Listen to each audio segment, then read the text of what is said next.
All the players are now out, as you did see there on your screen. Everton players. Remember, a total of 60,000 tickets have been printed. All of them are almost sold out. The match will be live on KTN News tomorrow, 4 p.m.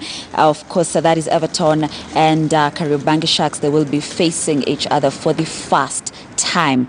Now, our reporter, Rotuno Konyeke, is there. She'll be joining us later on in the program just to shed more light, in regard to what is happening at the Jomo Kenyatta International Airport. And we now want to continue with the conversation that we've been having on miscarriages. And remember, you can continue to engage us at KTN News KE, at Grace Korea KE. You can also call in live just to send in your contributions. Now, Nyambura, I want to come back with you. And because I did say earlier on that we'll be coming back to talk about, your emotions and how all this made you and your husband feel. And there's something we were talking about during the break, especially something that took place during the third pregnancy. I don't know if you'd like to just take us through that. Actually, it wasn't the third, it was the third pregnancy. The time I realized that there was a problem was 8 weeks when I went to see the doctor. Mm-hmm. And as usual, not in every clinic, but in this particular clinic, I had to go through a scan to see how the baby was developing. So, and whatever that took me that time was that I had some pain, some tight pain that I felt at night.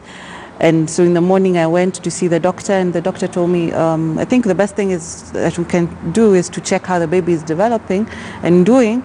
So let's have a scan. So we had a scan taken, and I felt like there was a problem that was going on at that time, because she kept on saying, I can't see anything right now. So I think I should send you to somewhere else to have another image taken.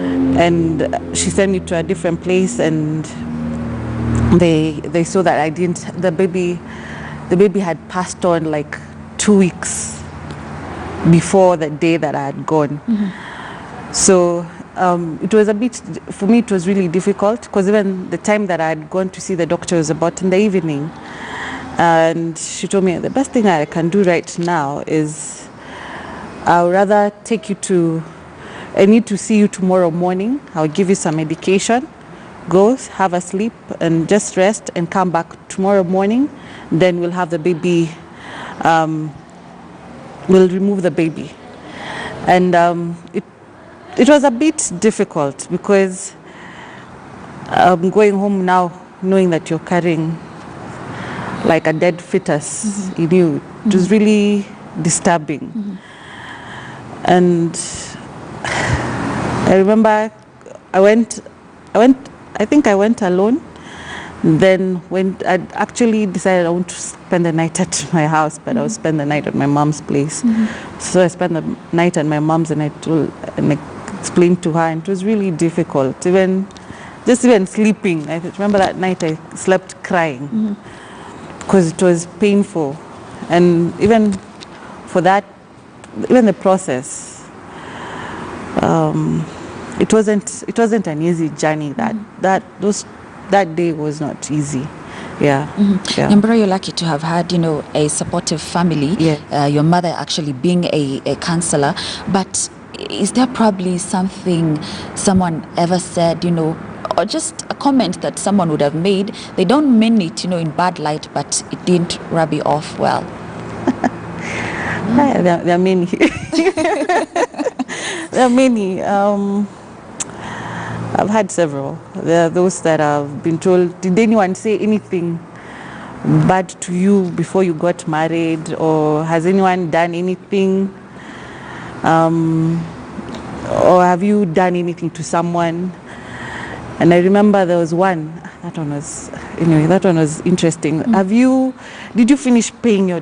Actually, it was my husband who was asked, did you finish paying your dowry? Because probably you have a debt, and maybe your in-laws are not happy. Mm-hmm. And it also, it doesn't rub you badly only, but also your spouse. Mm-hmm. Yeah.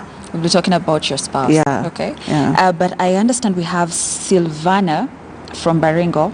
Good morning. Thank you so much for calling in. What's your contribution to the conversation we're having? Good morning to you, Grace na how again? Yes, yes. Grace, I wanted to say this. Uh-huh. I have my real my brother Yes. ambaye wako na the same problem with their wife. Mm-hmm. Ilifika my uncle kwanza alipoteza watoto 6 Okay. na niliweza kujaribu, ilifika wakati karibu anataka kutengana. Uh-huh. Lakini mimi mwenyewe ninapoongea hata sione haya, kwa sababu it is something that kila mtu anajua in our village. Mm-hmm.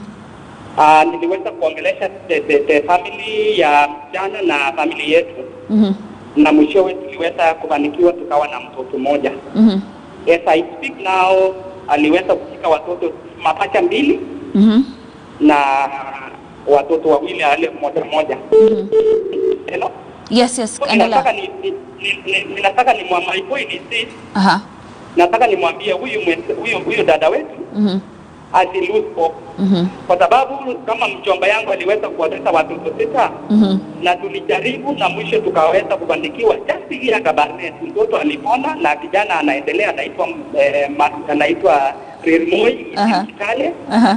So nataka kama kuna procedure fulani kama hajajua nitaeleza wewe Chris, maana tunaongea na wewe baadaye. Uh-huh. Maana aliweza for the last 10 years amekuwa na hiyo problem, alipoteza watoto 2007 mpaka 2015 akapata mtoto. Okay. Okay. Alafu my brother alipoteza the last alipoteza juzi mwezi wa 4. Okay. And I'm still trying for the other one now.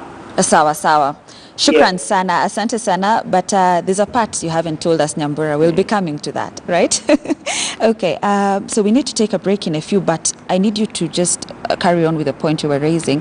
And now let's talk about your husband. And, you're saying people would ask, kama kumaliza kulipa dowry or something. Just take us through that. The thing that we came to realize is that even the journey of loss doesn't only happen when it comes to children. It doesn't affect only the mother, but also affects the husband and the father of the child, because it was also difficult, because for me I would want to speak out and say how I'm feeling, and for him he would find like I should not talk too much about how I'm feeling, because also he was grieving at his own pace. Yeah. And at times he told me, now what do you want me to tell you? I'm also feeling the same way. And it got to a place where I had to understand that we're both going through the same pain of loss. And the other thing that we used to get guys asking a lot was, okay, what did you do? I got to a place where someone would ask, what did you do? Have you tried to abort? Maybe that's a reason that you're losing.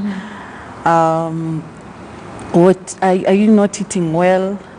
I remember there was a friend of mine who came from UK, and she was coming to see her relatives, and she told me, I'm of the idea I should get you some kienyeji medicine, and that will help you. And for me, I felt that wasn't the solution, because we hadn't got to that place where we have failed as a couple to decide to tell each other that this is it. I know when we got to, just like the first person who wrote the message and saying it's not a must to keep on trying to conceive. I remember when we lost the twins, for me I had given up, my husband had given up, but I think after healing, I got to a place where I said I want to try again, because it was really difficult for me. I felt like I have lost too much. Yeah, so I tried a second time. I tried again after the loss of the twins, and for my husband I remember even he called my mom and said, Nyambura says that she wants to try again, and I think it's not right. We have gone through enough grief, and I don't want her to go through that pain again. Yeah. Okay. We need to take a break now, but we are back with